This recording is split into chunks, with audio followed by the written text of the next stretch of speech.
All right, listen up. Imagine getting ice guide into a world full of gods and cultivators, only to find out you're a powerless mortal with zero talent. Talk about starting the game on nightmare mode. But get this, the dog he raises is a demon king. The tree he plants is a world tree, and even his random doodles are treated like divine scriptures. The entire world thinks our boy is a hidden god-tier expert, but he's the only one who has absolutely no idea. So, let's rewind a bit. Our story kicks off with our boy, Lin Yinfan, finishing a 5-year crash course from a mysterious system. He's mastered literally everything: physics, chemistry, you name it. The system declares him the perfect student, and then just dips. Look at him, all emotional, thanking it for the knowledge, but at the same time, he's like, cool, I'm a genius, but what's the use when I can't even cultivate? And his fears were totally justified. The moment he stepped out, he's greeted by flying cultivators and monsters that could swallow him whole. After a quick reality check confirms he has zero spiritual talent, our boy does the most sensible thing. He nopes right out of civilization and finds a quiet mountain to live out his days as a humble farmer. His biggest fear? Getting caught in the crossfire of some random cultivator on demon beast brawl. And for a while, life is good. He's got his little cottage, his trusty AI butler, and a cute dog. Our boy is just chilling, enjoying the fresh air, thinking this mortal life ain't so bad after all. But little does he know, trouble is brewing. Elsewhere, a princess is throwing a fit, absolutely refusing an arranged marriage. You can already see where this is going, can't you? And just like that, the runaway princess and her maid stumble right into the forest near our boy's house. The maid's freaking out about wild beasts, but the princess is a cultivator. She ain't scared. What really catches her eye is the secluded courtyard. It's too neat, too perfect to be some random hermit's shack. Her conclusion? A powerful, hidden expert must live here. So she knocks, and look who opens the door. Our boy, Lin Yinfan. He hasn't seen another soul in 5 years, let alone 2 beautiful ladies. His first thought? Did the system send me a girlfriend package, after all? Ha, down boy. They ask if they can rest for a bit, and of course our hospitable MC is like, come on in. He's just happy to finally have guests. The moment they step into the yard, the princess feels it. The mysterious power, the calming aura. This place is special. Our boy, trying to be a good host, sends his robot butler, Xiao Bai, to cut up a watermelon. And the girls absolutely lose their minds. Whoa, is that a living thing? A spiritual robot? They are completely shook. This hidden expert is way more insane than they imagined. Our boy is just confused, explaining it's just AI made with some advanced tech, just little tricks. Little tricks? Bro, that's a fully sentient, immortal robot they're looking at, something unheard of in the cultivation world. Meanwhile, Lin Yinfan is just happily munching on his all-natural, pollution-free watermelon, completely oblivious to the fact that his guests are looking at him like he's God himself. But the real shocker comes when they actually eat the watermelon. The princess, who's been stuck at a bottleneck for 3 years, instantly breaks through to the next cultivation level, all from a single slice of ordinary watermelon. The fangirling is real, folks. She's freaking out, realizing this expert casually handed her something more potent than any spiritual elixir she's ever seen. The princess immediately bows, thanking him for this incredible gift. Our boy is completely lost. Huh, it's just watermelon, chill. He tries to explain he's just an ordinary guy, but to her, that's just the expert being humble, testing her. Oh man, the misunderstanding is getting deeper and deeper. With the guests done eating, our boy tosses the rest of the watermelon to his dog, Blackie. The maid's jaw just drops to the floor. A divine fruit containing the essence of a Tao is being fed to a dog. The sheer luxury. Her mind is racing, thinking this is another profound lesson from Master. He's teaching us a lesson about humility. She's so moved, she tries to become his disciple on the spot. Of course, our boy turns her down. He can't even cultivate. How could he take a disciple? To show her gratitude, the princess insists on giving him a jade pendant. He's hesitant at first, but eventually accepts it, thinking she's just being polite. Little does he know, that's a one-of-a-kind royal artifact, a priceless treasure. After the princess leaves, our boy is admiring the pretty rock she gave him, thinking it's his first ever gift from a girl. Then his dog, Blackie, just snatches it and tries to swallow it whole. Our boy panics, prying out of the dog's mouth, yelling, "You can't eat rocks, you'll get a stomachache." Oh, the irony. He has no idea that nothing in his house, including his dog, is ordinary. Meanwhile, it looks like there's trouble brewing in the village down the mountain. A group of cultivators has gathered, talking about a monster on the loose. Looks like our boy's peaceful farming life is about to get a whole lot more interesting. The next day, our boy decides to do some relaxing fishing by his pond. It's all chill until he realizes he hasn't gotten a single bite all day. He's scratching his head, wondering, where's that golden carp I put in here? Did Blackie eat it? What he doesn't know is that the golden carp is actually a divine dragon king who now rules the entire pond. With no fish, our boy heads into town to buy some. Everyone knows him and greets him warmly. He complains to the fishmonger that all his fish have vanished, and the vendor jokes, Mr. Lee, maybe your pond has a monster in it. It's a joke, but it gets our boy thinking. And right on cue, disaster strikes. A villager's daughter, Nanan, has been kidnapped by a mountain demon. Everyone is panicking. They've called for cultivators, but it might be too late. Hearing this, our boy steps up. He knows these mountains like the back of his hand and volunteers to guide the cultivators to the monster's lair. The villagers try to warn him about the danger, but his mind is made up. And so, our mortal hero and his trusty dog, Blackie, head into the dangerous mountains. He's nervous, for sure, but the thought of helping gives him courage. Little does he know, the real ultimate weapon is trotting right beside him. Meanwhile, the three young cultivators who were hired for the job have already found the leopard demon. They're all cocky, thinking it'll be an easy fight and they'll go home with a reward. But they quickly realize they've bitten off way more than they can chew. This demon is on a whole other level. In no time at all, the three newbies are getting absolutely wrecked. Their attacks are useless, and the demon is just playing with them. It looks like they're about to become Demon Chow. The situation is getting desperate. Just as the demon is about to deliver the final blow, a lazy voice cuts through the air. Everyone turns, and there, standing with its paws on its hips, is a small black dog. The demon is confused, just a passing dog. But then the dog starts talking, and everyone, including the demon, just freezes. Yep, Blackie can talk. The leopard demon, not realizing who it's talking to, tries to act tough. Big mistake. Blackie doesn't even waste time arguing. It unleashes its full demonic power, revealing its true form as a demon king. The leopard's ultimate attack? Blackie just swallows it whole and lets out a burp. It's at this moment the leopard demon knew. It messed up. What follows is an absolute beatdown. No contest. Blackie crushes the leopard demon with a single paw swipe. The demon begs for its life. Lord Dog, I'm sorry. I'm just a small-time monster. But it's too late. Nobody messes around near its master and gets away with it. After dealing with the demon, Blackie transforms back into a regular puppy and gives the three cultivators a stern warning. My master is nearby, experiencing the life of a mortal. When he gets here, you treat me like a normal dog. Don't say a word about what you saw, got it? The terrified cultivators can only nod furiously. Just then, our boy arrives, panting, Blackie, why did you run off so fast? The three cultivators look at our boy, and it all clicks. This must be the legendary expert the dog lord was talking about. But then Blackie jumps on him affectionately, and our boy just shoves him off, yelling, how many times have I told you not to pounce on me? The cultivators' minds are blown. The terrifying demon king that just obliterated a monster is being scolded like a common mutt. The female cultivator thanks our boy for saving the town, and he gets all modest, saying he just led the way. This only confirms their suspicions. He's a true expert who doesn't seek fame. They even start analyzing his name, Lin Yinfan, thinking it's a profound title that means transcending the mortal realm. The overthinking is at an all-time high. They find the demon's core inside the leopard's body, a super valuable item that can boost cultivation immensely. The cultivators are stunned. They had no idea this monster would have such a treasure. According to the rules, whoever kills the beast gets the spoils. But the cultivators all agree that the expert was the real hero, so the core belongs to him. Hearing this, our boy thinks they're testing his character and quickly refuses, saying he's immortal and has no use for it. His humble refusal only makes him seem even more profound in their eyes. Finally, our boy comes up with a win-win solution. They can have the core, but he gets the leopard's body. He's just thinking that leopard meat would probably taste good. The cultivators are speechless. A god-tier expert wants to eat the demon's corpse? Well, the master has spoken, so they can only watch as Blackie is tasked with carrying the body back home. Back in the village, everyone celebrates Nanan's safe return, hailing our boy and the cultivators as heroes. Lin Yinfan invites everyone back to his place for a leopard meat barbecue. As they arrive, his AI, Butler Xiao Bai, greets them, freaking everyone out all over again. Our boy has to give his usual explanation. It's just a little trick. Once inside, the three cultivators are like kids in a candy store. The floor is smoother than a magic mirror. The sofa is unbelievably soft. Everything in the house is beyond their comprehension.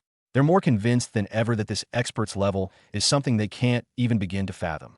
And when our boy starts talking about modern interior design and points to the air conditioner on the wall, they are utterly baffled. What kind of spiritual artifact is that? What divine purpose does it serve? They can't figure it out. The more our boy tries to explain, the more profound and mysterious he seems. Next up, the air purifier and the water filter.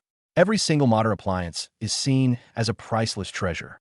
They even rationalize that the reason the expert is pretending to be mortal is because Lord Dog ordered him to, so he could experience a normal life. And to play along, they must also act like mortals, even being careful with how they breathe the spiritually charged air. Our boy heads to the backyard to start the barbecue, telling them to make themselves at home. They're too scared to touch anything, but one of them spots a discarded scroll in the corner. Their thought process? Trash to an expert is treasure to us. After some hesitation, they open the scroll. The moment they do, an overwhelming wave of sword intent blasts out. The painting depicts a lone swordsman on a river, and the sheer power contained within the art is so immense it almost shatters their minds.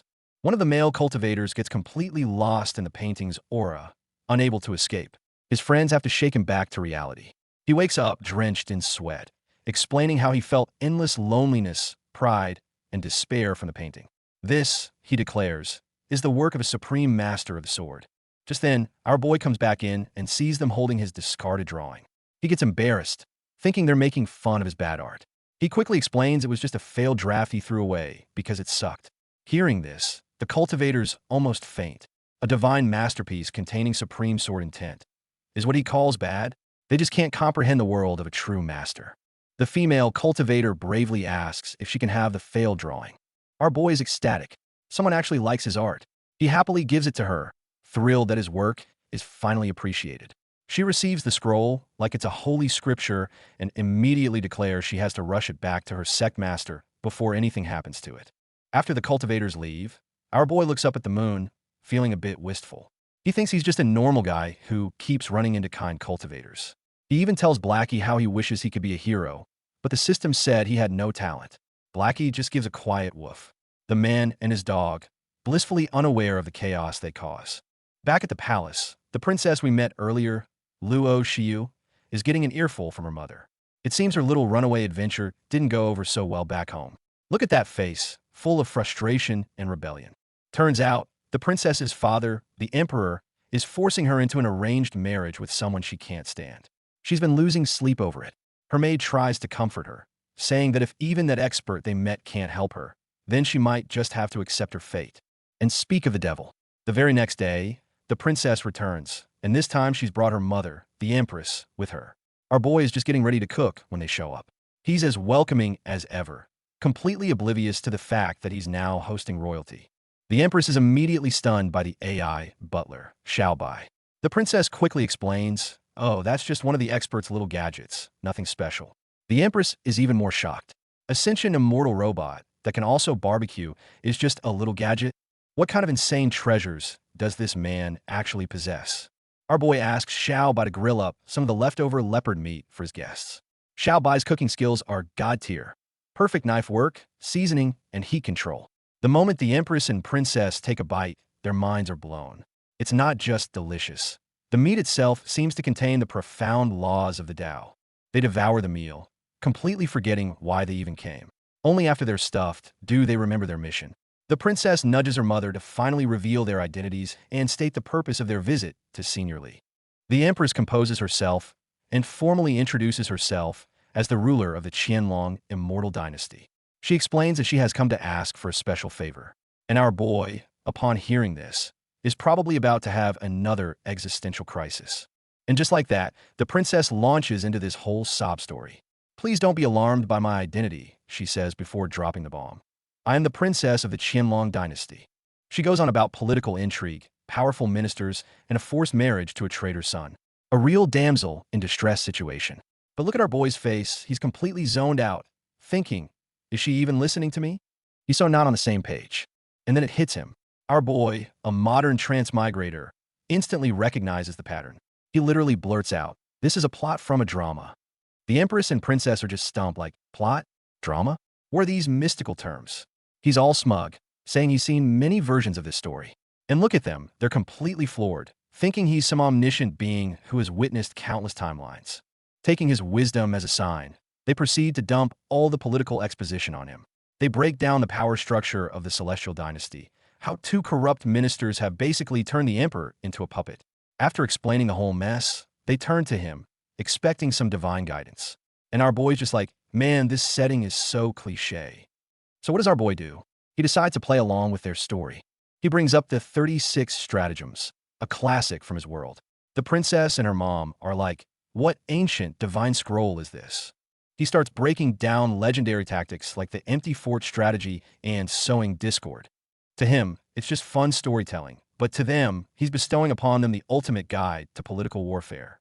Armed with these heavenly strategies, the princess is fired up. She thanks Master Li profusely and vows to put his teachings into action. The Empress, meanwhile, is already thinking about repayment. She feels the jade pendant they gifted him was nowhere near enough for this kind of world-altering advice.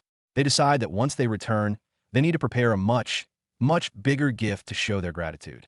Meanwhile, back at his courtyard, our boy is checking out the jade pendant they left. He's like, it's a mid-tier piece, but it's the thought that counts. He's just happy to have made some connections with the Qianlong dynasty, hoping they might offer him some protection down the line.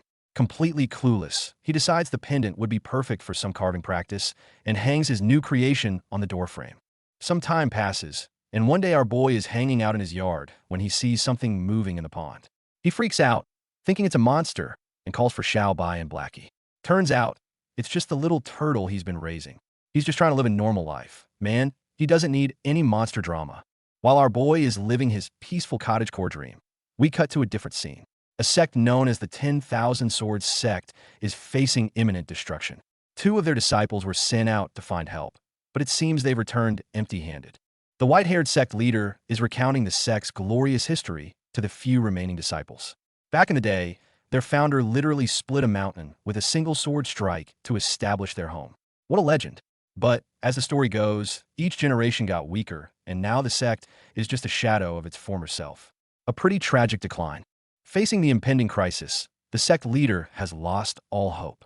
He's ready to face his fate alone and wants all his disciples to leave and save themselves. He puts on a tough act, telling them to get lost, but you can see the despair in his eyes. But then his daughter, the senior sister, informs him that some disciples refuse to leave, choosing to fight to the bitter end. So what's the big threat? Turns out, 3 years ago, a mysterious figure called the Sword Demon appeared out of nowhere. Armed with just a broken sword, he single-handedly defeated the #1 sword sect, an absolute monster. And now, this very same Sword Demon is on his way to their doorstep. No wonder the old man is so desperate. The sect leader is dead set on driving his disciples away, even resorting to force. But just as things are about to get ugly, the two disciples who were sent away return. They rush in, shouting, "Master, we met an expert on our trip, and we brought back a treasure." And who could this expert be? None other than our boy, of course. They start gushing about all the miracles they witnessed at his place. The talking robot, the dog that one-shot a greater demon, the tea made from pure spiritual water. Finally, they present the painting he gave them as a gift. But the sect leader takes one look and blows a fuse. He thinks they got scammed by some charlatan and angrily throws the scroll away. Just as the master is about to give his disciples one final lesson, he freezes. He feels an overwhelmingly powerful aura emanating from behind him. He turns around, and his jaw just drops. The scroll he just threw is now unrolling itself in midair, unleashing a blinding golden light. A supreme sword intent shoots into the sky, causing the heavens themselves to tremble. The disciples are stunned. Is the sword demon here early? They wonder. But then it dawns on them. No, it's our master. He's having a breakthrough. Just from a single glance at the painting, the sect leader's cultivation level skyrockets. He breaks through a bottleneck he's been stuck at for decades and shoots straight to the Yuaning stage. The disciples are ecstatic. They finally have a fighting chance. With this massive power-up, they might actually be able to take on the sword demon tomorrow. But plot twist. The commotion from his breakthrough acted like a giant dinner bell, and the sword demon decided to show up a day early. There he is, all red-robed and menacing. He sensed the power surge and couldn't resist coming to check out his new and improved opponent. And so the battle begins. The sect leader tells his disciples to fall back while he takes on the sword demon alone. And this guy is cocky, calling the master grandpa by and taunting him to have a real fight. He immediately traps the old man in an illusion. Even with his power-up, the sect leader is clearly outmatched. The sword demon handles him with ease, looking almost bored. He's literally like, "That's it? I was excited for nothing. I thought this breakthrough would make you a challenge." The disrespect is real. Just as the master is about to be defeated, the disciples have a brilliant idea. Use the painting. They unfurl the divine scroll once more. At first, the sword demon scoffs, but the moment he lays eyes on the artwork and feels the world-shattering sword intent contained within, he's completely stunned. Friesen in pure shock. Meanwhile, completely unaware of the life-or-death battle happening, the princess and the empress have successfully resolved their political crisis using the 36 stratagems our boy taught them. They are now happily on their way back to thank their benefactor. While the sword demon is mesmerized by the painting, he senses a powerful presence in the direction of our boy's courtyard and mistakenly assumes it's the artist's home. Enraged, thinking he's been set up, he makes a beeline for the house, vowing to burn it to the ground. The sword demon arrives above our boy's house, only to find it protected by some kind of barrier. As he's about to break through it, a giant golden feather appears, followed by a freaking divine phoenix, wreathed in flames. The sword demon is dumbfounded. Why is there a phoenix here? This phoenix is, of course, the alpha chicken from our boy's coop, and she does not appreciate someone causing a ruckus on her territory. The sword demon feels utterly humiliated, thinking this was all a trap. Screaming, "I'd rather die than be humiliated," he charges the phoenix head-on, but it's a divine beast. The sword demon stands no chance and gets absolutely annihilated. When everyone else arrives, all that's left is a scorched piece of cloth and a jade pendant. Wait, that's the door ornament our boy carved. Their minds immediately jump to the most logical conclusion. The expert foresaw everything and casually hung up a door decoration that could one-shot the sword demon. Having survived the ordeal, the sect leader is filled with regret. He can't believe he threw away a divine treasure from such a peerless expert. He decides he must go and visit this master personally to beg for forgiveness. The next day, our boy is on his way to chop some firewood. He happens to walk by the exact spot where the sword demon was vaporized and finds the broken sword just lying there. He picks it up, thinks it's pretty sharp for a broken blade, and yells out, "Anyone lose a sword?" When nobody answers, he just shrugs and decides to take it home. Back home, our boy is wondering what to do with his new find when the sword suddenly starts glowing with an eerie purple light. A skull-faced sword spirit emerges. It launches into the classic villain spiel. "Hey young man, do you crave strength? Do you long for endless wealth and power? Submit to me, and you can have it all." The spirit is giving its epic monologue, but gets absolutely no reaction. Our boy is just thinking to himself, "Wow, I got really lucky today. This is a nice sword." The sword spirit is completely baffled. This isn't how it's supposed to go. Is this guy an ambitionless slacker? The sheer humiliation is too much for the mighty magic sword to handle. Not one to give up, the sword spirit decides to leave the sword and possess the boy directly. It floats out, ready to be menacing, but before it can do anything, it gets smacked back by the scabbard of another sword lying nearby. Little does it know, every single object in this house is a divine artifact that can casually bully it. The spirit is stunned. It looks closer and realizes what hit it was a calligraphy brush? No, this is no ordinary brush. It radiates the aura of the Tao itself. The spirit is freaking out. Why does this mortal have such a high-class magical item in his house? It decides to just go around the brush and find another path to the door. But this house is a complete death trap for it.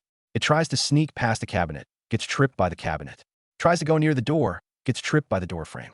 The majestic magic sword gets tripped 3 times in the same spot, each time by a different mundane object.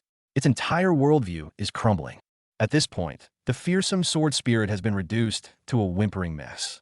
It looks around the seemingly ordinary room, feeling an oppressive, terrifying aura from every corner. It lets out a cry of pure despair. What kind of horrifying place is this? Still not giving up, the spirit tries to sneak out while our boy isn't looking. If it can just escape this house of horrors, the world is its oyster. But the moment it moves, it's trapped by a mysterious yellow liquid that falls from above. Once again, it screams in utter confusion. What is this situation? It turns out the yellow liquid was holy power from a Buddhist scripture on our boy's shelf. The scripture has become sentient, taking the form of a little monk who is now trying to convert the sword spirit. He's literally telling it to abandon its evil ways. The sword spirit is furious. A magic sword converting to Buddhism? Unacceptable. It immediately attacks the monk. The result is predictable. The little monk gives the spirit a physical enlightenment, beating it into submission. all while smiling and saying, "Donor, if you convert now, there are many benefits waiting for you." The spirit, completely broken, can only repeat its new catchphrase. What on earth is this dreadful place? While the sword spirit is getting its soul cleansed, our boy is peacefully watering his garden. He notices that the little turtle he's been raising has grown huge in just 2 weeks. He thinks it's a bit weird, but remembers it was a gift from the fishmonger, so he just shrugs and releases it into his pond. Speaking of that fishmonger, he's no ordinary dude either. He sells fish that are supposedly so good, even deities in heaven would fight over them. Today, the princess shows up again to buy some, causing a bit of commotion. This fishmonger is definitely another hidden master. After buying his fish, our boy is heading home when he finds the street is packed with people and paper money is floating in the air. He's totally confused until he sees a funeral procession heading his way. Looks like someone important in town has passed away. And it seems like our next arc is about to kick off with this funeral. And just like that, we're into a new chapter. Turns out the funeral is for a certain Madame Chun, and our boy is in total disbelief. Wait, what? Wasn't she perfectly fine just a few days ago? The shock is real, folks. The townsfolk explain she died during childbirth and must be buried quickly to prevent her from turning into a vengeful spirit. Classic superstition. But right as they're about to seal the coffin, his dog, Dahe, starts barking like crazy. That's the signal. Our boy charges forward, yelling, "Stop. She's not dead yet." Of course, everyone freaks out, accusing him of disrespecting the dead. And our boy's genius explanation? "My dog told me. Look at their faces, absolutely priceless." He ignores them, checks her pulse, and like a pro doctor, diagnoses it as suspended animation. "I can save her." The crowd wants his head, but her husband desperately stops them, asking, Can you really save my wife?" With a firm yes, our boy gets to work. But watch this. He pulls out a full surgical kit from his pockets. The crowd is losing their minds. What are those shiny things? He pulled them out of his pocket. He's literally about to perform modern surgery in an ancient world. This is going to be wild. And he's not done. He whips out a full-on surgical lamp, again from his pocket dimension. The villagers are absolutely terrified now. Meanwhile, our boy has a quick inner monologue, thanking the trashy system that forced him to learn modern medicine. Hey, at least it's useful. His cultivator friends, on the other hand, are totally unfazed. To them, this is just another day with the big shot. It's C-section time. The poor midwife is freaking out. She's never seen anything like this. Our boy is calm and collected, guiding her through it. The baby is out, but oh no, it's not breathing. Without missing a beat, he gives it a good old spank. The manga calls it an ordinary pinch, and BM, the baby starts wailing. The family is overwhelmed with joy and relief. Now for part 2, patching up the mom. He's stitching her up like a pro. The crowd that wanted to beat him up minutes ago, they're now on their knees, worshiping him. Master Lee's lesson is right. He then turns to the husband and gives him a piece of his mind. "Your superstition almost killed her. Don't be so dumb in the future." Mic drop. News of this miracle travels fast. Back at the Immortal Pavilion, the Saintess Lin Qingyun is analyzing the situation. Reviving the dead? Even with immortal pills, the chances are slim. She then turns to the princess, who's blushing and trying to play dumb. But the Saintess sees right through her. "Enough, princess. Stop pretending. That tender look in her eyes. Tell me the truth." "Who?" I asked that man. Ooh, the plot thickens. After that whole saving a life ordeal, our boy is getting more visitors. Lady Lin from the Immortal Pavilion drops by, and boy, is she in for a culture shock. She's freaking out over every little thing. A magical item. Spiritual water. Then she screams, "Which monster grabbed my butt?" Turns out, it was just a magical chair. Our boy is just chilling. Haha, Lady Lin is so lively. He has no idea this top-tier cultivator is having a complete meltdown. Our boy, being the perfect host, offers everyone some porridge he made. But these cultivators are internally panicking. They're trying to hide their powers, worried the expert will see through them. Lady Lin is especially shook, realizing the very air in this place is thick with spiritual energy. At first, everyone politely declines the porridge. But then, the old white-bearded master takes a closer look and... Wait a minute. This seemingly ordinary porridge is radiating with the aura of the Tao. His expression flips instantly. "I have miscalculated. I would love to try this porridge. So much for playing it cool, old man." And guess what happens? Lady Lin takes just one sip of the porridge and instantly breaks through to the next cultivation stage. A bottleneck she's been stuck at for years gone just like that. Look at her glowing. That's the power of our boy's cooking. Back at her sect, her parents are ecstatic, while some hidden enemies are just dumbfounded. She broke through just like that. The old master also benefited greatly from the porridge. As a thank you, he decides to offer a gift, the ultimate treasure of his sect, the swordflaw jade. Lady Lin is stunned. They're giving away their most precious artifact. But to our boy, it's just a shiny rock. The disconnect is hilarious. Our boy is genuinely happy with the gift. Oh, a glowing stone. This will make a great night light. Lady Lin is dying inside, but forces a smile, as long as the master likes it. The difference in perspective is just epic. Their ultimate treasure is his new bedside lamp. While they're chatting, the blue-haired girl brings up a serious problem.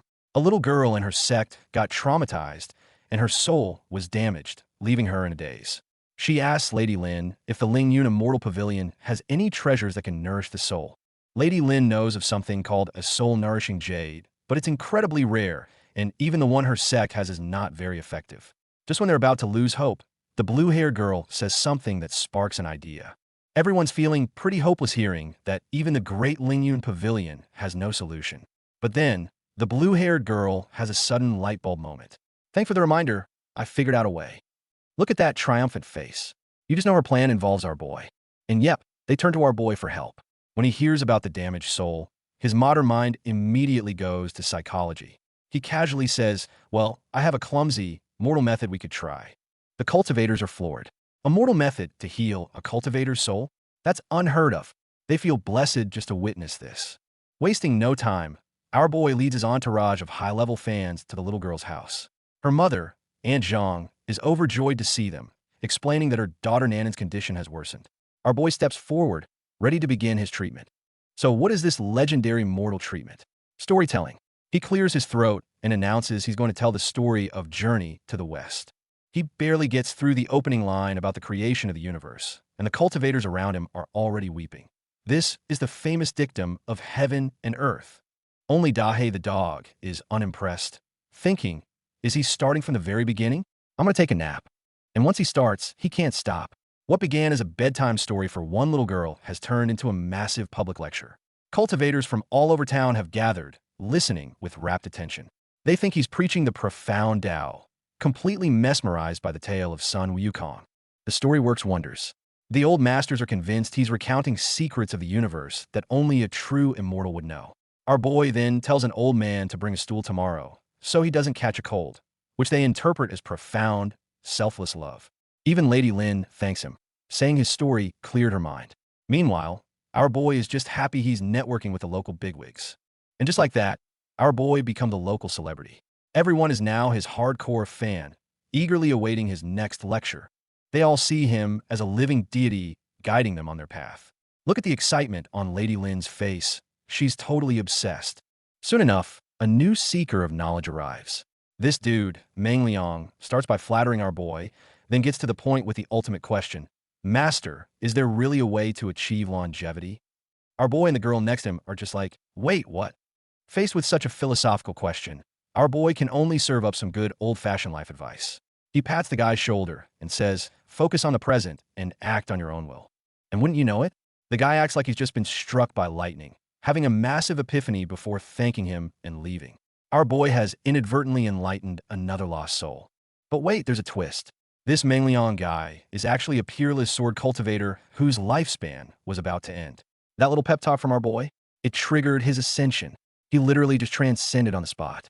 The old master from the sword sect is absolutely losing his mind. An expert who can make someone ascend with just a few words? Unbelievable. Meanwhile, the old white-bearded master finds one of his own disciples, who is also stuck at a bottleneck and nearing the end of his life. He excitedly tells the disciple he's found a way to save him. The solution? Tomorrow, I'm taking you to listen to Master Li's story. So the next day, our boy steps out of his house only to be ambushed by his growing cult of followers. These cultivators are analyzing his story like it's a holy scripture, hounding him with all sorts of crazy questions. Look at his face. The man is just so done. It gets even more ridiculous. Our boy sees an old man sweating from listening intently, so he kindly offers him a handkerchief and a glass of water. And what do they think? He's teaching us the fundamental principle of the Tao, to return to the basics. Every single ordinary thing he does is interpreted as a profound lesson. The misunderstanding is reaching legendary levels. So, while our boy is just trying to live his quiet life, the ripples from his little storytelling sessions are turning into a tidal wave across the cultivation world. These old masters are treating his fantasy novel like a sacred text, passing it down to their disciples as the wonderful way of longevity. The delusion is reaching epic proportions. But here's the best part. They're all gathered around, trying to decipher the great truth from his words, and they can't understand a single thing. The frustration is real. Meanwhile, our boy couldn't care less. He wraps up the story and is ready to call it a day when suddenly the heavens open up. As everyone scatters, some random cultivator gets annoyed by the downpour and just yells, "Stop raining." And you won't believe what happens next. In the distance, the clouds part and a freaking dragon appears in the sky. Even the MC's dog and his little spirit buddy are floored. The sheer coincidence is insane. And just like that, the rain actually stops. Everyone's in shock, thinking some powerful being just controlled the weather. Of course, they're overthinking it. Just then, a scholar approaches our boy, wanting to write down the story of Journey to the West and spread it to the world. The fan club is getting organized. Our boy, being the stand-up guy he is, insists the author's name should be Wu Chengyin, giving credit where it's due. But these cultivators? They think he's bestowing a profound, Tao-filled name upon the writer. Look at their faces. They're absolutely losing their minds with reverence. Master Li is so selfless, so wise. After all that excitement, our boy just wants to chill. He casually invites them over for a meal and says, "Maybe we can hunt some game." And here we go again. The cultivators immediately go into overdrive. Game? Is that a code word? Remember that leopard demon he cooked? He must hate demons. He wants us to hunt demons for him. And just like that, they're on a mission. Let's hunt the notorious Tiger Demon King of Mount Tiger as a gift from Master Li. Meanwhile, at Mount Tiger, the so-called Demon King is just a big, fluffy, dog-looking demon chilling on his throne. He has absolutely no idea a squad of overpowered cultivators is about to descend on him. All because our boy wanted some dinner. Back at our boy's place, life is peaceful. He's just chilling with his robot and his dog. A girl is doing laundry. It's the picture of domestic bliss. Little do they know, a whole squad of powerful demon beasts, including a two-headed wolf and a three-tailed lion, are being hunted for their dinner party. Soon enough, the cultivators arrive, proudly presenting their gifts, the hunted demon beasts. The girl in the apron is a bit overwhelmed, but decides to be a good host. Her solution for feeding so many guests? Hot pot. She gets super excited, thinking it's the perfect way to welcome everyone. But this is no ordinary hot pot. Our boy brings out a yin-yang pot, and the cultivators immediately lose their minds. It's a Tai Chi diagram. This pot contains the path of yin and yang. It's a divine artifact. They're freaking out over a piece of cookware, while our boy is just trying to get dinner started. The misunderstanding is just chef's kiss. As they look closer at the ingredients, they're even more stunned. This isn't just regular meat. It's the flesh of powerful demons, now perfectly prepared for their hot pot. The sheer divine energy radiating from the food is blowing their minds. They're about to eat a meal that could probably grant them immortality. Our boy patiently demonstrates how to eat hot pot. A young girl follows his instructions, takes one bite, and bam, a massive explosion of spiritual energy. She instantly has a breakthrough, sprouting ethereal wings. All she can scream is so delicious. One bite of this meal is worth 100 years of cultivation. It's not just the meat. An old master takes a bite of some simple vegetables, and his eyes go wide. This vegetable contains the flavor of the Tao. Someone explains that Master Li grew them himself. Of course he did. Everything in this man's vicinity becomes a divine treasure. Eating veggies from his garden can probably extend your life by centuries. Meanwhile, far away from the divine hot pot party, in a mystical forest, a new situation is developing. We see a beautiful white fox demon. Something big is about to go down. It turns out to be two fox sisters. The older one, a nine-tailed fox, is warning her little sister. The transformation into human form is incredibly dangerous. It involves a heavenly tribulation, a trial by lightning. One wrong move, and her soul could dissipate forever. Even with all the warnings, losing her cultivation, being vulnerable to capture, the younger sister is determined. She trusts her older sister to protect her. She knows the risks, but she's ready to face the tribulation. And so it begins. And guess who's caught in the middle of this divine lightning storm? Our boy, Lin Yinfan. He was just out gathering firewood when this insane thunderstorm starts. He's hiding in a cave, terrified, thinking it's the end of the world. Bro, you're witnessing a demon's heavenly tribulation, not just some bad weather. Other cultivators in the area also notice the concentrated lightning. They immediately recognize it as a thousand-year fox demon's tribulation. But they're just like, what a silly demon, throwing her life away. They're more interested in grabbing her demon core after she fails. Cold-blooded. After the storm passes, our boy stumbles out, complaining about his wet firewood, and runs straight into a beautiful, pink-haired girl.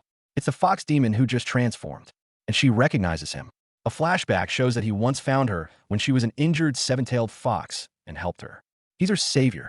She's thanking her savior, and what does our boy do? He thinks she must be cold, so he takes off his outer robe to give it to her. The girl is completely bewildered. Savior, what are you doing?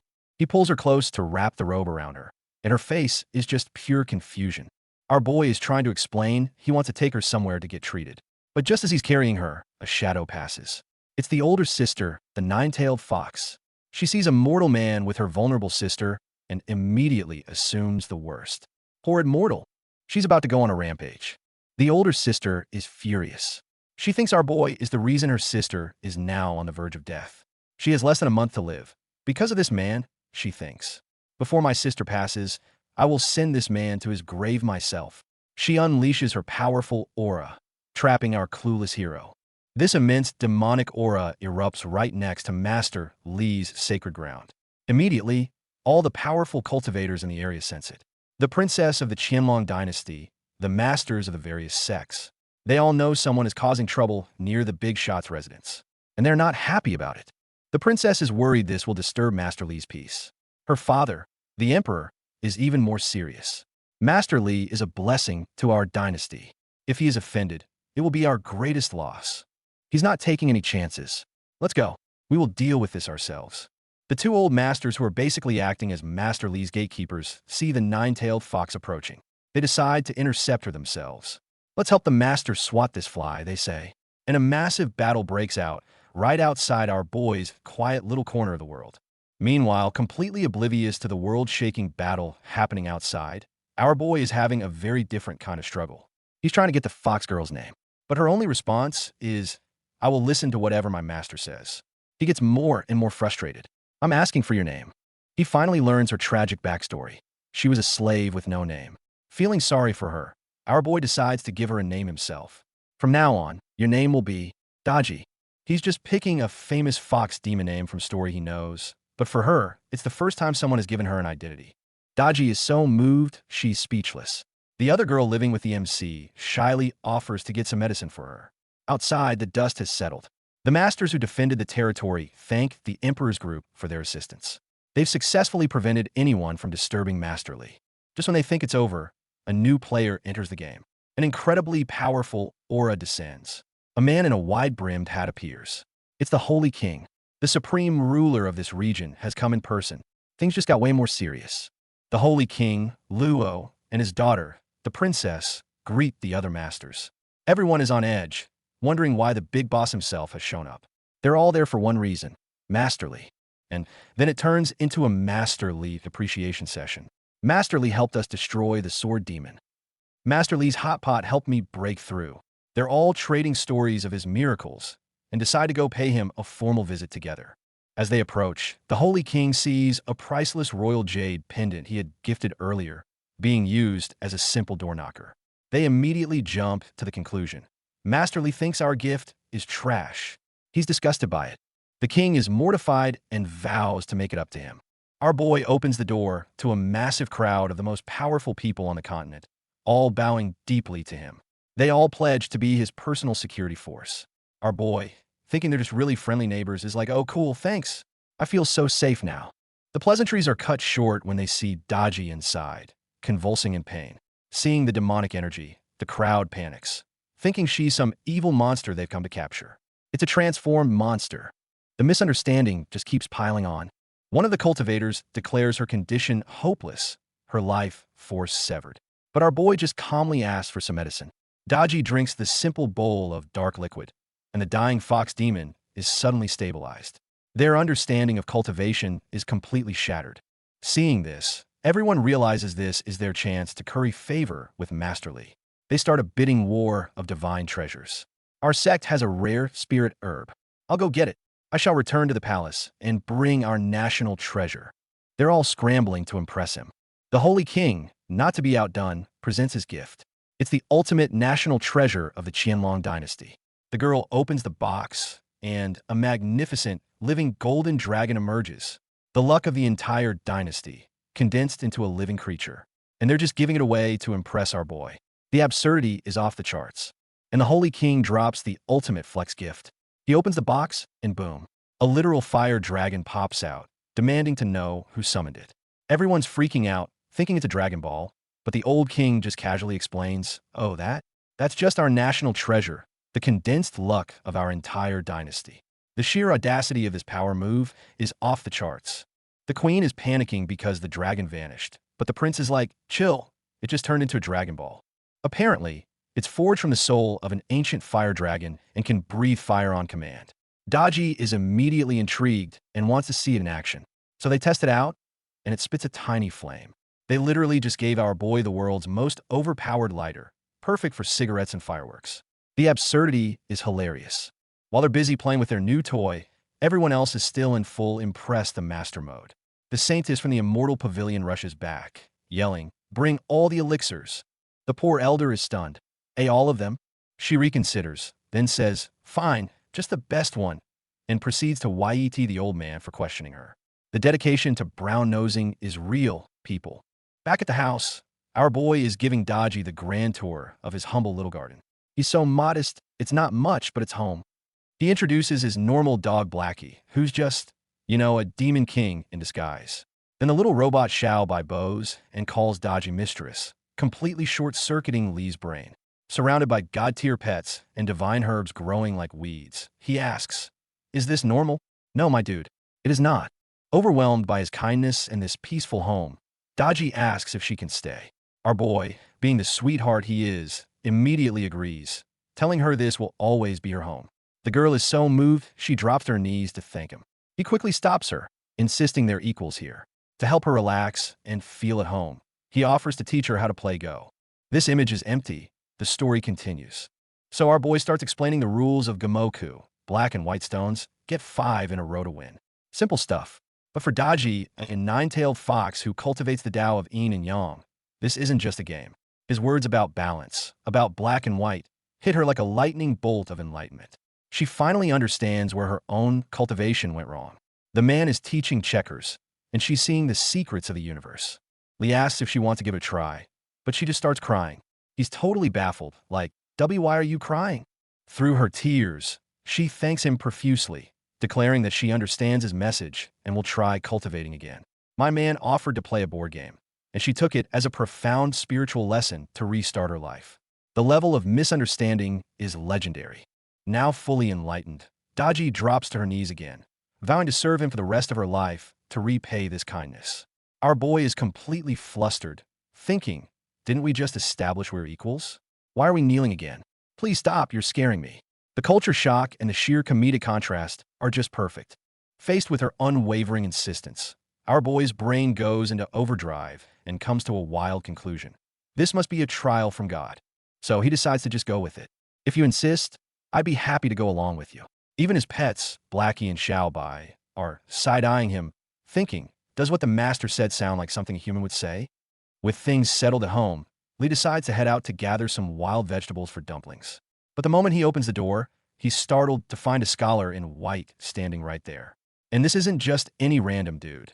It's the same guy who had a massive epiphany listening to his journey to the West storytelling. The scholar is beyond excited to see him, bowing and thanking him for the profound wisdom embedded in the couplets on his door. Our boy is just confused, thinking, I just wrote some random stuff. How did this guy get enlightened from it? All he wants is a normal life, but people keep having epiphanies around him. Fed up, he just shuts the door. Out of sight, out of mind. Meanwhile, the Saintess and the Holy King are flying back at full speed with all the elixirs they gathered.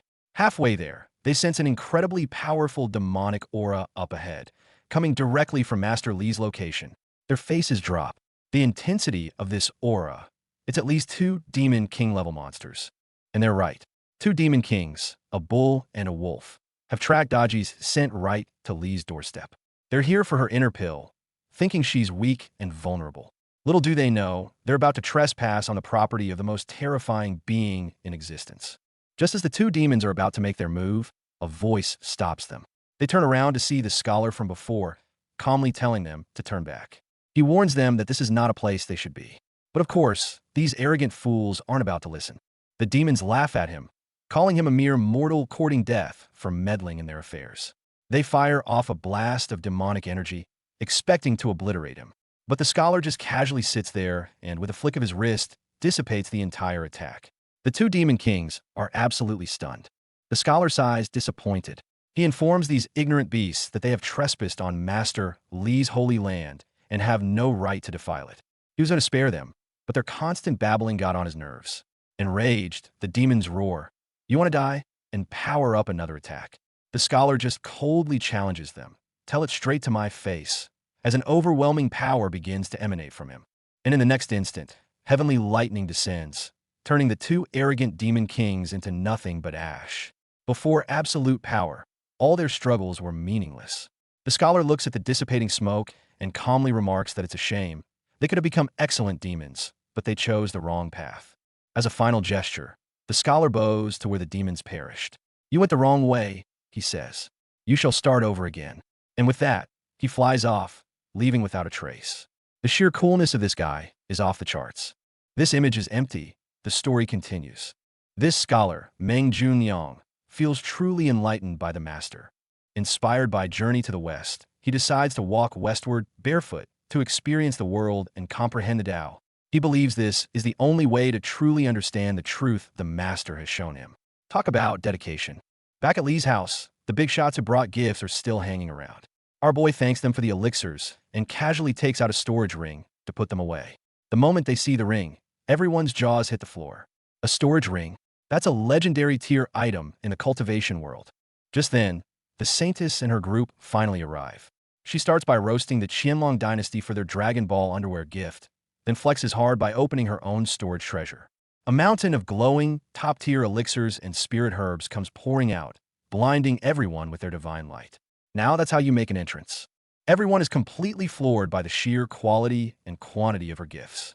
These are Shantin, great elixirs, stuff that even top-tier cultivators would kill for. When it's the 10,000 Sword sect's turn, they're a bit embarrassed. They admit they can't compete and present their humble gift, a single mysterious seed found in an ancient secret realm. They explain that this seed is indestructible, impervious to water, fire, and swords, but no one has ever been able to make it sprout.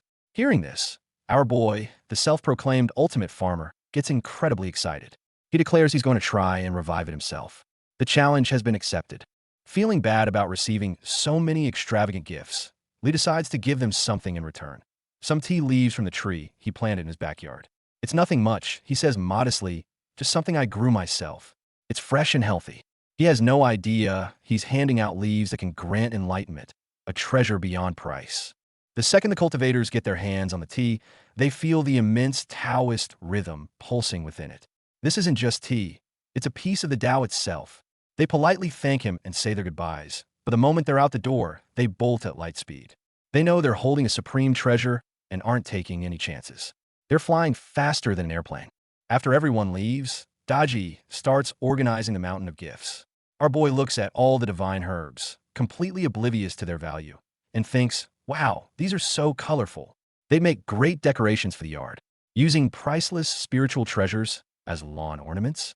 That's a level of flex only he can achieve. As Daji spends more time in the courtyard, she becomes increasingly shocked. She can feel an incredibly dense Taoist flow all around her, a legendary phenomenon that only occurs where a supreme being has resided for a long time. She finally realizes the incredible nature of this place is all because of its master. Meanwhile, our clueless boy proudly shows her his backyard, boasting about his ordinary cabbages and potatoes. Daji just stares, speechless, at these vegetables pulsating with divine energy. They're not just vegetables, they're divine-grade spiritual plants. In this yard, even the most common seed can evolve into a sacred object. Next, he points to a giant tortoise in the pond, casually mentioning a fishmonger gave it to him, and it grew to this size in less than a month. Daji takes a closer look and nearly faints. That's no ordinary tortoise. It's an ancient Xian tortoise, an immortal beast from legends. This image is empty. The story continues. Elsewhere, the saintess of the Lincian Palace, Qin Manyun, has also heard news of the nine-tailed fox's appearance. However, her mission is different from everyone else's. She hasn't come to capture it. but to protect it. Qin Manyun and her junior sister arrive at the capital of the Qianlong dynasty. Their first step is to visit the Holy King to inquire about the situation with the nine-tailed fox. As the saintess of a top-tier sect, her arrival carries immense weight. When the Holy King learns that a Yuan-Ing cultivator from the Lincian Palace has arrived, he starts panicking. This is one of the most powerful sects in the entire cultivation world, a force you don't mess with. He immediately orders his people to prepare for her reception with the highest possible honors. The king tells the queen to prepare their finest tea for the guest. The queen thinks for a moment and realizes the best tea they have is the small packet gifted to them by Master Li. So, she decides to serve this precious, enlightenment-granting tea to the saintess. The meeting begins, and Qin Manyun gets straight to the point, asking about the nine-tailed fox. The Holy King tries to play dumb, acting like he has no idea what she's talking about. After all, the fox is now Master Li's pet. He can't just reveal that. But the saintess is not easily fooled. While they're talking, the queen brings in the tea. The moment she opens the tea caddy, a dense Taoist aura and a brilliant light burst forth, startling even herself. She has never seen such a miraculous tea in her life. Qin Manyun explains their motive. The path to immortality has been severed for a very long time. The nine-tailed fox, being the creature closest to a true immortal, its appearance might signal that the path is about to reopen. That's why all the major powers are so invested.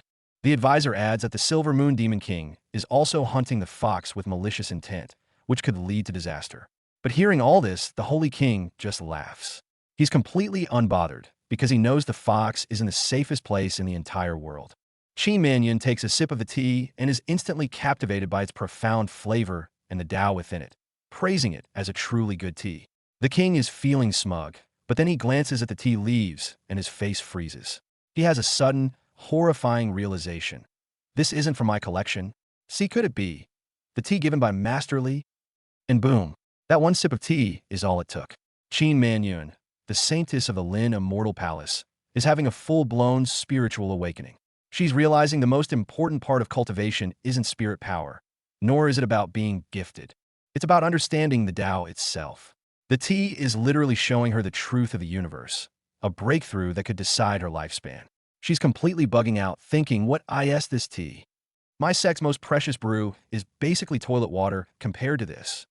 Meanwhile, back in reality, the king has finally caught on, and he is absolutely losing it. He's screaming that they're drinking his lifeline. Look at his face, pure panic. The precious tea gifted by Master Li. They just chugged it like it was nothing. The king slams the table, furious that they'd even think about making a deal after drinking his precious tea. But Qin Manyun is sharp. She puts two and two together and calls him out. You're hiding the nine-tailed fox. There must be a huge secret you're not telling us. And there it is, the magic words, Master Li. Qin Manyun overheard the king, and now she has her target. She immediately orders all her spies to find this mysterious Master Li. But the princess tries to warn her, hey, maybe think twice. This guy is not your average person. The princess drops another bomb. Master Li is the one who saved the nine-tailed fox from the heavenly tribulation. Everyone's jaws just drop. A being that can defy heavenly tribulations. Who is this guy? And just as they're picturing some ancient master, we cut to our boy, Lin Yinfan, casually walking through the market. So, the princess takes them nearby, but tells Qin Manyun she can't just barge in. And oh boy, she does not take that well. Are you insane? I'm the saintess. But the princess is firm. Master Li hates being disturbed. And trust me, he's a being beyond the level of immortals. And where does this being beyond immortals reside? Not in some celestial palace, but in a local tea house, as a storyteller. Qin Manyun is like, you're kidding me, right? A princess, sitting with commoners. But she's told, when this man speaks, everyone is equal. Just listen. And there he is. Our boy, Lin Yinfan, takes the stage. No grand entrance, no divine aura. Just a regular guy about to tell a story. He gets ready to continue his tale of son Wukong, wreaking havoc in heaven. He starts telling the story of how the Monkey King ate all the immortal peaches, and the Jade Emperor got so pissed he sent 100,000 heavenly soldiers to take him down. For him, just a classic story. But for Qin Manyun, this isn't just a story. His words are so imbued with the Tao that she's literally seeing the battle unfold. She's shook. 100,000 immortals. She realizes that the heavenly soldiers in his story might actually be the ancestors who ascended from their world. The story's over, and Qin Manyun's entire worldview is shattered. Humbled, She approaches Master Li, begging for his guidance. Our boy, completely oblivious, is just like, "Oh, you have a question about the story? Sure, let's discuss. No need to call me senior. I'm just an ordinary scholar." She asks him the million-dollar question. Why has the path to immortality been severed? And Li Nianfan, thinking they're just having a deep chat, points to the ordinary people and gives this profound answer about losing one's spirituality, accidentally explaining the entire cosmic reason for their world's problem. Qin Manyun is left absolutely speechless, trying to process the profound wisdom she just received. Meanwhile, deep in the woods, Daji is having a secret meeting with her little sister, who's also a fox demon. The little sis is super worried, asking Daji if she's being bullied by her new master. She's got this whole dramatic scenario in her head, like, "Sister, did you sell yourself to him to repay a debt? You'd rather be a concubine than a pet." Daji has to set her straight. She's like, "Girl, calm down. Serving Master Li is the greatest honor of my life." Then she offers her a gift, an apple, and the sister just loses it. "An apple? What kind of fox eats apples?" Daji just smiles, "Trust me, this ain't your regular grocery store apple." So the little fox takes a bite, and kaboom! A massive surge of spiritual energy erupts from her body, lighting up the entire night sky. One bite of an apple from our boy's garden is enough to cause a freaking celestial event. Daji panics, realizing she basically stole this super apple, and tells her sister to scram. But as soon as she's gone, a creepy shadow figure appears behind Daji, just as she's about to get ambushed. Who shows up but our boy himself, asking what's going on. This is a credits page, so we'll just skip right over it. Picking up right where we left off, our boy asks Daji who she was talking to. She gets all flustered and explains she just gave an apple to her little sister, who she describes as a stupid but very obedient little six-tailed fox. Yeah, just a harmless little world-shaking demon, no big deal. Our boy, using his flawless mortal logic, is like, an apple? But foxes are carnivores. He thinks it's adorable that she loves little animals so much. Then he casually mentions, I once saved a cute multi-tailed fox myself. The lack of self-awareness is incredible. And Daji's brain just short-circuits. She thinks he knows everything. This is a sign. He wants my little sister to come serve him too. Oh, what a blessing. Meanwhile, back with the girls, the princess is telling Qin Manyun, "Look, we need to call off this investigation. Master Li is literally invincible." The official Li Nianfan fan club is now in session. They've concluded that his story about the Monkey King isn't just a story. It's a sacred scripture, a parable meant to show them the path to salvation. Master Li is a messiah who has descended to save them all. Qin Manyun is not waiting another second. She demands to be taken to him. They give her the rundown. "Behave yourself. If you piss him off, we're all dead." She finally arrives at his place, and it's just a normal courtyard. The ultimate power move. At that moment, our boy is in the backyard, trying to teach Daji basic housekeeping and getting frustrated at how clumsy she is. When he sees two beauties show up at his door, he's taken aback for a second before putting on a welcoming smile. But the moment he greets them, they both drop to their knees, pledging their undying loyalty. Look at our boy, he's so confused. He's like, "What did I do?" Eventually, he just awkwardly asks if they can help him deal with all the weird cultivators and demons loitering around his mountain lately. Hearing the master has a request, Qin Manyun immediately volunteers her sect for the job, promising that by tomorrow, the mountain will be clear. Li Nianfan happily thanks them, while Daji secretly wonders if these two powerful women are also nine-tailed foxes in disguise. Another recruitment page from the Scanlation team. Let's keep it moving. The next day, the princess sees Daji and her jaw hits the floor. It's the legendary nine-tailed celestial fox. While she's still processing, Qin Manyun starts crying, saying she doesn't want to be a saintess anymore. She just wants to be Master Li's laundry maid. Right then, our boy walks over, fresh from a chess game with his dog, and asks if they want to play. Qin Manyun immediately sees her chance.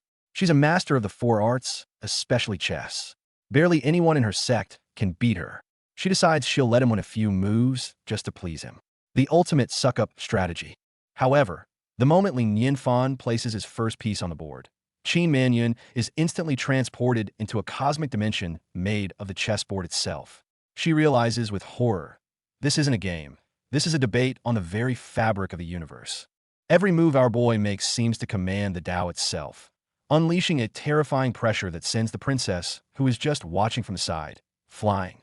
Stuck in the center of this cosmic game, Qin Manyun is being bombarded with the infinite truths of the universe. She knows this is a once-in-a-lifetime opportunity, but she also fears her mortal body can't handle it. As the saintess, she grits her teeth and decides to persevere. After just a few moves, her Tao heart shatters. She realizes how shallow her understanding was, how she was just a frog in a well. She cries out in shame that she has lost, and then, overwhelmed by the sheer cosmic knowledge, she just faints on the spot. The princess, who didn't get pulled into the Tao vortex, just thinks Qin Manyun is acting, trying way too hard to impress Masterly. Not wanting to be outdone, she steps up, claiming that she's been practicing chess since childhood and can give him a real game. And the result is exactly what you'd expect. She gets completely obliterated, and even worse lost than Qin Manyun's. Our boy is just left speechless, thinking to himself, what's wrong with the people in this realm?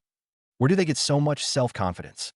Still, he gently consoles the princess, telling her it's good that she recognizes her weakness and that she just needs more practice. The princess is so moved by his profound wisdom, she promises to reflect on his words. Seeing them both looking drained, Lin Yinfan invites them inside to rest. Qin Manyun, feeling mentally and physically exhausted, decides to take her leave. But as she turns to go, she trips on something and faceplants right onto the ground. They look to see what tripped her, and it's just a piece of bamboo. But the moment they lay eyes on it, a chill runs down their spine as they both recognize it and scream its name. Enlightenment bamboo. That's right, the legendary treasure that can help one achieve enlightenment. The princess is totally clueless, asking what it is. Qin Manyun explains that this is an object of myth, and her Lin Immortal Palace only knows of it because of their ancient records. While they're freaking out over this divine artifact, our boy picks up the enlightenment bamboo and complains this stupid thing rolled out again. I was planning on using it to make some bamboo rice to improve my quality of life. Bamboo rice. The two cultivators almost had a heart attack. This is enlightenment bamboo, a holy artifact second only to the Bodhi tree, a thing of pure legend. And he wants to use it as firewood. Thinking fast, Qin Manyun asks if she can have the firewood, claiming her master needs this rare material for a tool. Lin Yinfan, thinking her master is just another arts and crafts enthusiast, generously tells her to take whatever she wants. I've got plenty of it, he says. Qin Manyun's heart bleeds, seeing a pile of enlightenment bamboo being used as firewood, but she only dares to take one piece. Back at her sect, her junior sisters are ecstatic to see her return, greeting her with a formal bow. She immediately goes to report to her master, explaining everything she witnessed. She tells her that the nine-tailed fox has been found, adopted by an unfathomably powerful expert whose strength might rival that of the celestials in heaven. After hearing the whole story, her master concludes that since this expert saved the fox from a tribulation and seems to bear no ill will, he must be a benevolent hidden master. They decide not to interfere. Then, she changes the subject, lamenting that Qin Manyun's celestial zither is broken beyond repair. The master explains that the zither, the celestial heart, was crafted from a small piece of enlightenment bamboo their founder found by chance. The material was already damaged, which is why it broke. Right at that moment, Qin Manyun quietly presents the piece of bamboo she brought back.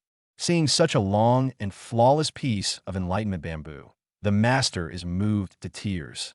She explains that the sole reason their sect has stood for thousands of years is because of the celestial heart zither. It's a treasure close to an immortal artifact that massively boosts the wielder's power. With this new bamboo, the sect's future is secure. She excitedly asks where Qin Manyun got it.